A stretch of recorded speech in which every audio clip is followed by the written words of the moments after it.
Hi, my name is Kelly Frantz-Langford, and this is my 851 case study. We begin with a view of the facts.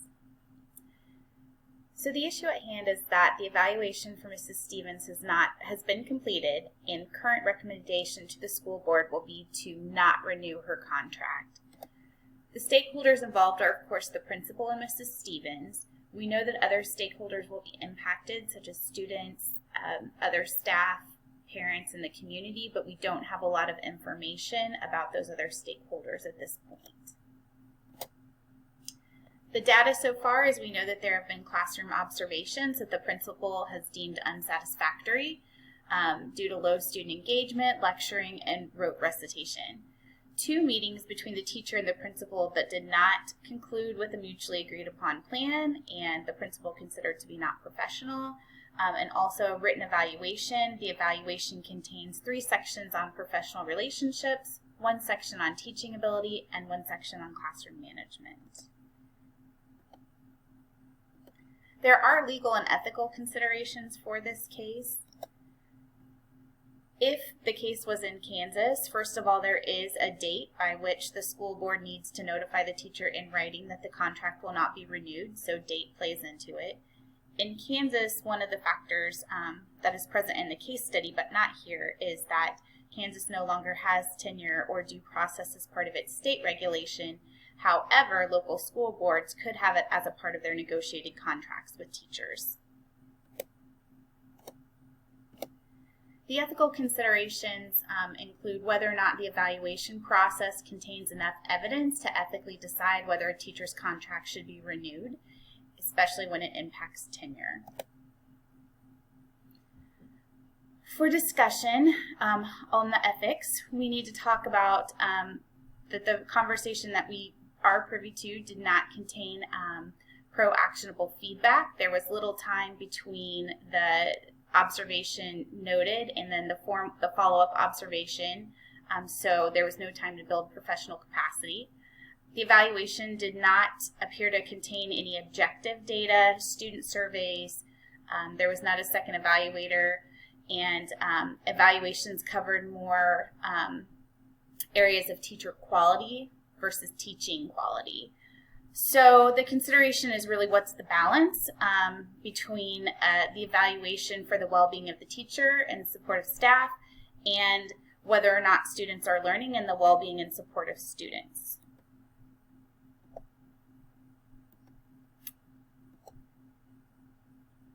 To synthesize the issue, the principal needs to decide if there is enough evidence to support his recommendation to not renew Mrs. Stevens' contract.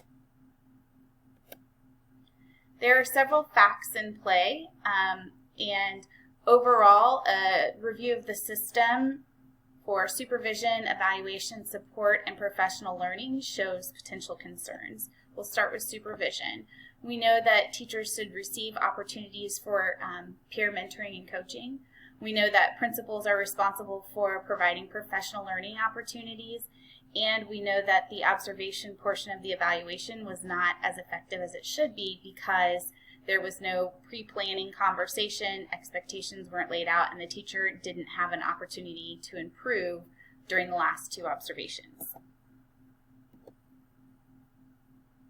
Some components of the evaluation that appeared to be missing was, again, that the teacher or the principal did not provide pro-actionable feedback. The teacher and the principal neither appeared to take steps to gather other resources. The teacher didn't show any artifacts to support her claim that the class operates very differently when the principal's not there, nor did the principal take any steps to gather any other sources of data. Looking specifically at objective data, we know that evaluations that are conducted using a reliable and valid tool are more effective, and another layer on top of that is if there's more than one evaluator that can administer the tool reliably and with validity. We know that artifacts gathered by the teacher during the classroom year is important to demonstrate expertise as a means of informal assessment of student learning. Another thing to consider would be if the district has any value-added measures that could be looked at that is controversial in the sense that you have to be very careful to analyze what types of data, and it probably wouldn't be effective for this school year because you would want to look at the teacher's effectiveness over time and not just for one particular year. We also know that subjective data can also inform evaluations. Observations without a tool need to be categorized as subjective data because they're not reliable and valid, although they are a means for gathering information. Walkthroughs, it appeared some walkthroughs might have been used. Those are a quick way to gather information but should not be used to inform summative evaluations. Also, student surveys and other information from the learner's perspective is another important piece of the evaluation process.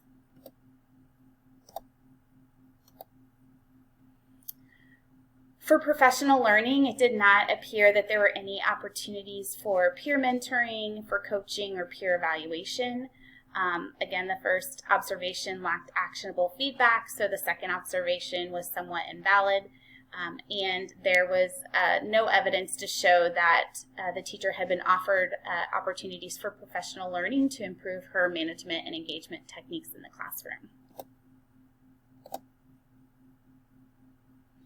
In addition, for support, we do know that there was no information on student learning, and so it's really hard to draw conclusions about whether students are learning and the well-being of each student in that class. We also know that any decision here could impact the teacher's career, either positively or negatively, and also dismissing a teacher as a result of an unfair system will not support a collaborative or positive culture. So what are our options? The principal could submit the evaluation to the board with the recommendation to not renew. The principal could submit the evaluation but change the outcome to renew the contract. The principal would submit the evaluation, renew the contract, and within the district's policies, write a very detailed professional development plan. If possible, there could be a request for a second evaluator to get another opinion and to do an independent observation.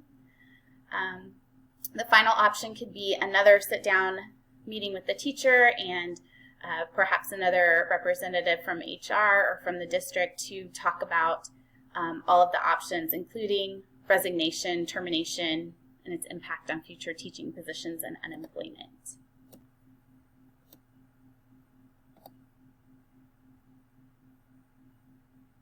So let's review our options.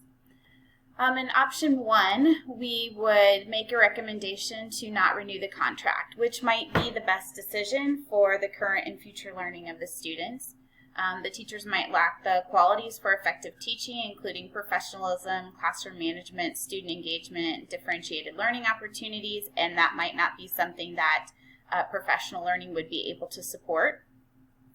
The fallout or the negatives would be that there could be fallout with other staff members if they perceived that she was let go due to an unfair evaluation process.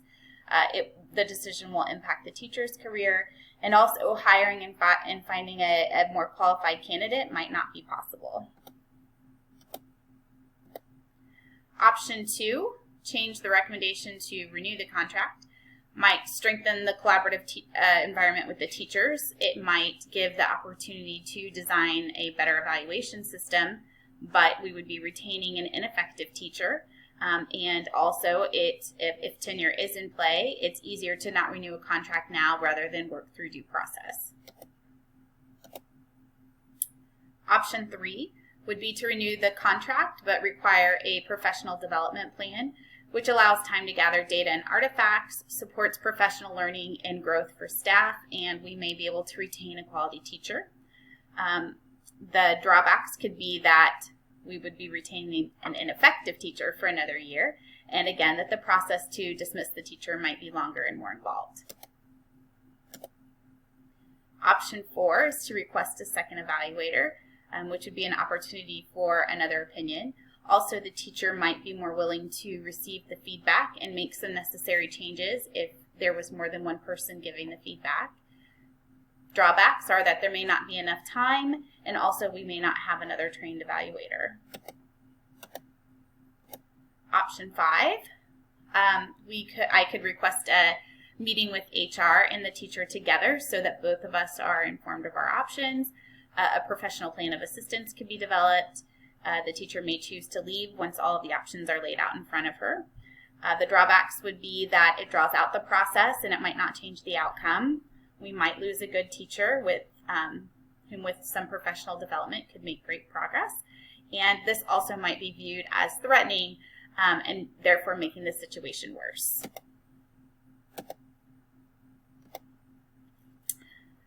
My decision, if I was principal, would be to acknowledge the flaws of the current evaluation system and recommend to rehire. Prior to putting that recommendation in writing and in consultation with district administrators, I would follow the district protocol and develop a very detailed professional development plan.